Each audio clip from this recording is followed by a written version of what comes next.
Hello and welcome. I'm Jon Garlick and I'm here with Lieutenant Ronnie Murray, and this is Calhoun County's Most Wanted. So Ronnie, it's good to have you back. It's good to be back. It's always good to sit next to you. I feel so tall when I sit next to you. Yeah, I know. So you guys have been working hard. We have. Let's look at the count. You got a couple people arrested last week. There it is. 2 more. Grand total of 4,838. Stephen Prince and Jessica Williams. I know Stephen Prince pretty well. Do you? He's the inmate formerly known as Stephen. Formerly known. Now he's back with us. Thank you guys so much for calling in, helping us out. We can't do it without you. I know Sheriff Wade really appreciates it, and so do we.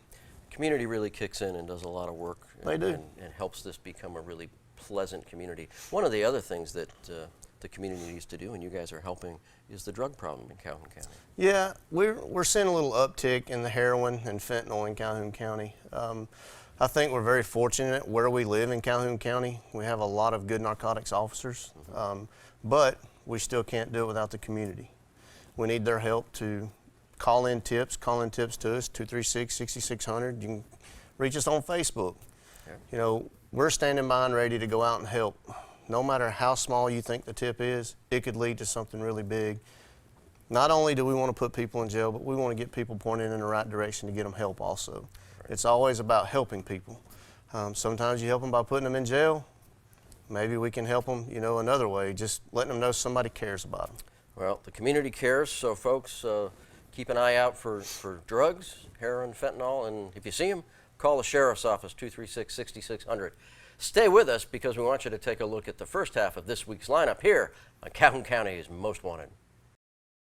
Scammers are now taking advantage of people's increased economic anxiety.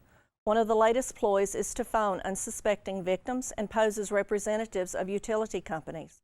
A scammer may identify themselves as your local power company. They may be able to identify your account number and even your name and address, but that does not mean they are legitimate. They may claim you are past due and your services are about to be shut off. Do not let the implied seriousness of this call frighten you into making a quick decision to pay.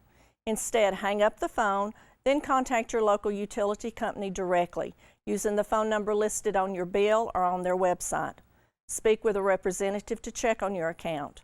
Never give your banking information over the phone unless you have placed the call yourself to a phone number that you know is correct.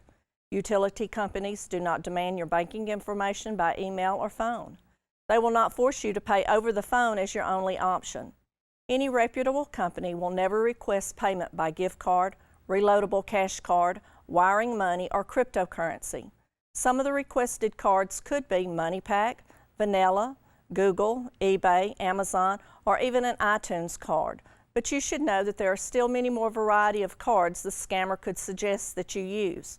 If they ask for payment in any form of these cards, it is a scam. For more information, you can go to ftc.gov or call me, Nancy Hilton, at the Calhoun County Sheriff's Office at 256-236-6600.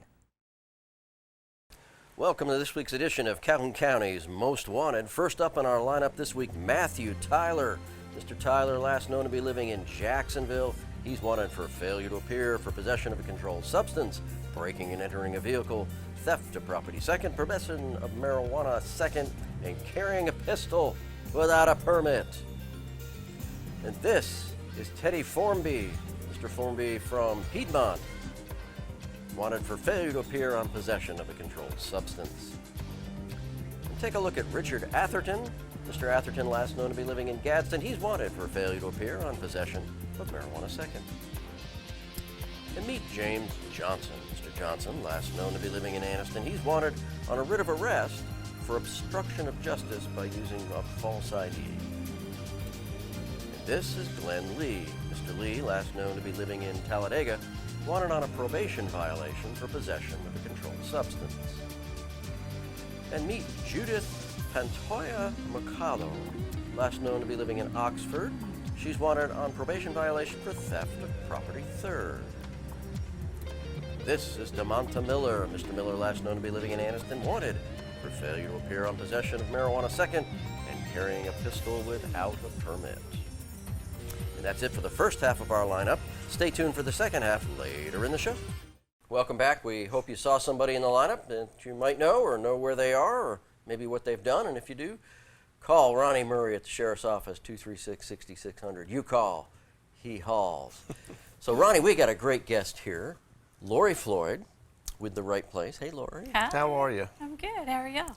So tell us a little bit about what The Right Place is and what you guys do. All right. We're a small nonprofit in the area. We do affordable housing and supportive services to low-income families and the homeless. Our focus is a lot of times on the chronically homeless, trying to find shelter or support or some way to get them off the street. Finding That's amazing. shelter and support's becoming ever increasingly more difficult here in Calhoun County, hasn't it? It is. So are there shelters? There is no shelter in the area. No, well, I need to say, there is no emergency shelter in the area. There are some programs in the area that will provide shelter, but there's restrictions, there's guidelines that they have to follow. So if you are truly just needing a place to be for the night or needing a place to kind of get started over, it's hard to find a place in this area. And we were talking before we came on the air about what you thought the population of our homeless might be, and you said for the whole kind of area, catchment area, it might be 400, 475, maybe 500, but that number is going to do what, you expect? I'm expecting it to increase with all of the people who have either lost their jobs or been affected somehow by COVID. Those numbers, I'm afraid, are going to skyrocket pretty soon, and we're going to find a population that's never really found themselves in a position like this before. People that are normally holding down steady jobs or normally being able to do their regular routines are finding themselves behind on their rent or struggling to maintain. We have some programs that we've been able to do, and the state in general has had some relief money. They've been able to help people try to stay in their homes, but sometimes that doesn't always work and they end up on the street. And what happens at that point then is they now have an eviction on their record, and it's next to impossible to get into another place, especially in our area, because they're doing background checks, they're doing things. So if there's not a program that's established similar to what The Right Place has, where when we do a background check, we're not looking for evictions, we're looking for basically if you've burned down your unit before, that's the only thing that keeps you out from us. So as long as you're not an arsonist, we're okay with working with you in any way we can. Yeah. And not everybody is able to do that. And so there has to be more affordable programs in the area that will allow people to be able to get past this point and start over again. And I'm just afraid to see what our next couple of months are gonna entail. Well, that's scary and disappointing. So if somebody is evicted for just the inability to pay rent, not like Ronnie does, tearing up furniture. Right. But if they're evicted for that, that keeps them from getting another place. Does The Right Place help, or is there a way to kind of reverse that terrible ding? Sometimes, if we can find a landlord that's willing to work with us, we have a program that's funded through the state of Alabama that allows us to kind of get them started over and kind of get them more stable. But we have a hard time because the lease is in their name. It's not a commitment for us for a lifetime. It's a commitment for us to kind of get them stable again. So everybody has to be able to get that lease in their own name. And if they're not able to do that because of an eviction, that puts them on the street. Where the importance of having a shelter or a program like The Right Place that is more larger than what we have. Right now we only have 7 housing units and they stay full all the time. So if you don't have enough capacity to hold the volume of what we're looking at, then there's going to be a lot of people that end up on the street. So how does your organization work? So let's just say somebody here in the next week or two ends up having to be evicted. Do they call you guys and say, help me? And then what do you do for them at that point? We give them some recommendations and some guidelines of places that we think might be able to work with them.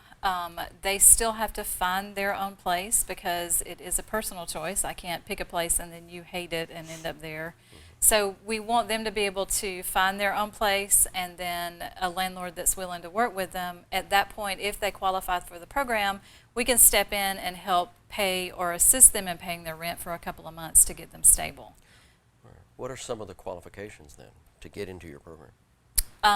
You have to be a citizen for one, because it is state funded and that's one of the requirements. And then you just kind of have to have some documentation that would go along with it. We look at how long you've been on the street. We look at kind of guidelines as far as your ability to get back on your feet. You know, you have to put some commitment behind it. If we're going to put you up for a certain amount of time, we want you to work on goals during that time. So it's kind of a contract between us and the person we're working with to understand this is just a way to kind of be a guide for you, and hopefully in the future you can take off and do this on your own. We do a lot of working with them for job skills, or helping them do interviewing if they haven't interviewed in a while, or whatever, looking for places that we know are open. We'll make those recommendations to them. Hey, we think you should probably apply here. So we do a lot of just guidance. I jokingly say all the time, everybody needs their own case manager, including myself.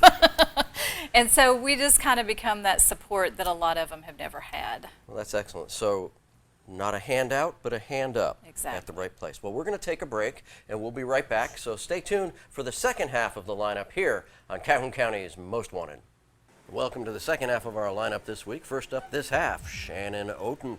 Miss Oten, last known to be living in Jacksonville. She's wanted on probation violation for theft of property third.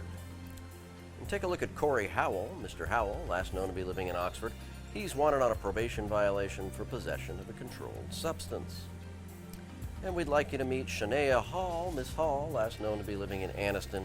She's wanted for failure to appear on use and possession of drug paraphernalia. And this is Elizabeth West. Miss West, last known to be living in Center, Alabama. She's wanted on a probation violation for receiving stolen property first. And meet Jerry Winston. Mr. Winston, last known to be living in Anniston. He's wanted on a probation violation for assault second and robbery third. And have a look at April Weber. Miss Weber, last known to be living in Collinsville. She's wanted for failure to appear on obstruction of governmental operations and rendering false alarm. And that's it for our lineup this week. If you have any information on the whereabouts of these folks, please give the people at the Sheriff's Office a call. That number, 256-236-6600. Welcome back. We hope you saw somebody in that half of the lineup, and if you did, call Ronnie Murray at 236-6600. He'll take care of it. So we're here with Lori, Floyd from The Right Place, and talking about the programs they do for the homeless or soon-to-be evicted population here in Anniston and Calhoun County. And Ronnie, you had a question. I did. Do you guys, I know you have qualifications, do you guys base any of the qualifications off those that have children first?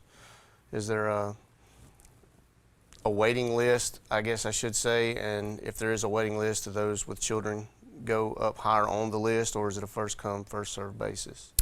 It really depends on the situation, because a lot of times when we have people with children, there are more resources for families with children, especially like single women and children. So we try to make appropriate referrals for those that we know could possibly get into another program that would be more immediate, or maybe assist in a more sustainable way than what we can do. A lot of what we end up doing is the chronically homeless, those who have been on the street for long periods of time and have either tried to go into a program and were not successful because they didn't have the support to maintain it.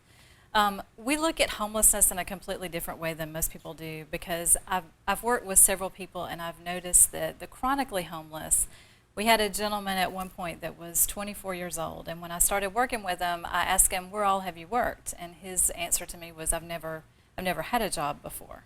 I thought, you know, that typical, you're 24 years old, you look perfectly capable of working, what's wrong, you know? And it wasn't until I went back and thought about the intake when I worked with him, I found out he became homeless for the first time at 14 years old. Oh, wow. And from 14 to 24, I learned a lot of stuff from my parents, and he didn't get that opportunity. And so he has survived to 24, but it's not been the same survival that you and I have experienced. So when I went back and started working with him as if he was 14, but with the respect of a 24-year-old, we were able to help him get his first job. That's amazing. And when we start working and looking at that concept, we have a lot of people who are on the street that have had that same process all the way up to 50 and 60-year-old men who have either cycled in and out of the system with you guys or have just simply survived on the street. And if we can start looking at when that trauma happened and go back to that very beginning and figure out that aspect of their life and try to fill in some of those gaps that we had the opportunity to fill in, I think we're going to look at homelessness a lot differently. What is your favorite success story so far? Let's see. I had a gentleman who had been on the street for a really long time, over 15 years. And when I met him, he had absolutely no benefits at all. And when we got to talking, he was actually in his 60s. And when we got to talking, I realized he served 10 years in the military. And he didn't know how to access his benefits from the military. So he had basically just fallen through the cracks. And after we started working with him and got him into a program, we got him VA benefits. He's getting a check now. He's able to kind of get back into society. And he, the other day, he came in bragging about how much money he had saved up in his savings account. That's amazing. So being able to take somebody who was living in an abandoned house, not knowing he had an opportunity, and seeing that opportunity come forward is rewarding. I mean, I love what I do because I get to work with a whole population of people that I would have never got to know had I not done what I do. So. And you said it before, everybody needs a case manager, and I think that's a significant portion of our homeless population are just like that. They need some case management, they need some mental health help, they need some parenting skills. Yes. You know, you're describing somebody, you're a 24-year-old that lost his parents or went homeless at 14. Maslow's hierarchy of needs. People need food, shelter, and clothing, safety, security, and love and acceptance to be able to self-actualize. Right. Well, those bottom three are all parenting, right? And if you're missing one of those, you're never going to self-actualize. So filling in the gaps is case management, and we need more of those services available, and housing where you can put them in one place where they're accessible or where they can access those services. Exactly, and just giving that extra support. You know, the people that are in our program, we see them on a regular basis. So giving them that extra support and that encouragement that they may not have gotten otherwise. Well, you guys are doing a really good job down there at the right place. Thank you. And I know you've got some plans that you don't want to talk about right now. I like to dream big. Dream big. You and I have had those conversations before, dreaming big. Yes. And we really need to. And so, well, thank you, though, for being on the show. Absolutely. Thank you. And how do people find the right place? We're on Facebook. Okay. They can email us at trpalabama.org. And anybody who is interested in supporting our cause, please just reach out to us, and we'll let you know what we're doing. Facebook's the way to go. All right, folks. We're going to take another break. We'll be right back here with our crazy criminal. Stay with us on Calhoun County's Most Wanted. Welcome to the Crime Stoppers portion of our show, where we ask you to help our investigators with the following cases. First up this week, between September 4th and September 8th, a home located on New Liberty Road in Jacksonville was burglarized. They got away with a Vizio television, an HP printer, a leaf blower, and a DeWalt fan. And sometime on September 9th, a theft of property was reported for a location on Helmenard Road in Ohatchee. A double-wide tree stand was stolen from that location. And on September 10th, the report was filed for a burglary at a storage facility located on Highway 278 in Piedmont. Multiple household items were stolen from that location. And between September 11th and September 12th, a Yamaha Kodiak 4x4 was stolen from a residence on Highway 9. Later located on Whites Gap Road in Piedmont. Still a crime, still looking for a suspect. And that's it for the Crime Stoppers portion of the show. If you have any information on these cases, please give the Sheriff's Office a call. That number, 256-236-6600. Stupid! You're so stupid! Ronnie, this is your favorite part of the show? The crazy criminal. Well, yeah, yes and no. Yes and no? Well, let's look at the graphic this week. So, tell us about that. Isn't that an iconic face? It truly is an iconic No, really, that's Iconic Face. She changed her name to Iconic face. Oh. So if you and I decide that we're going to rob a bank together, Sure. we'd probably wear a mask. We might. Or we're so handsome that they may just give us the money anyway without... You definitely. I know, but Miss Iconic Face here changed her name to Iconic Face after she robbed a bank in order to get money for her plastic surgery. Oh, How iconic is that, or is it ironic? that's ironically iconic. It's very ironically iconic. So what are we looking at? Is the picture on the left her robbing the bank? That is her, and then the one in the middle there is when she was arrested after coming back from Mexico, after she got her plastic surgery So down she there. had her face surgery in Mexico. Yeah, didn't even spend the money here. That's a mecca for face surgeries. It is. It really and the is. picture on the far right then is. This is her before picture of all of it. Okay. You can see she's a little swollen. However, it's her iconic face now. The bandages give it away for me, I guess. Well, yeah, I think so. That does. And I wouldn't go to Mexico for no, plastic surgery. I just wouldn't do that. They have wonderful food. Yeah, they have great food.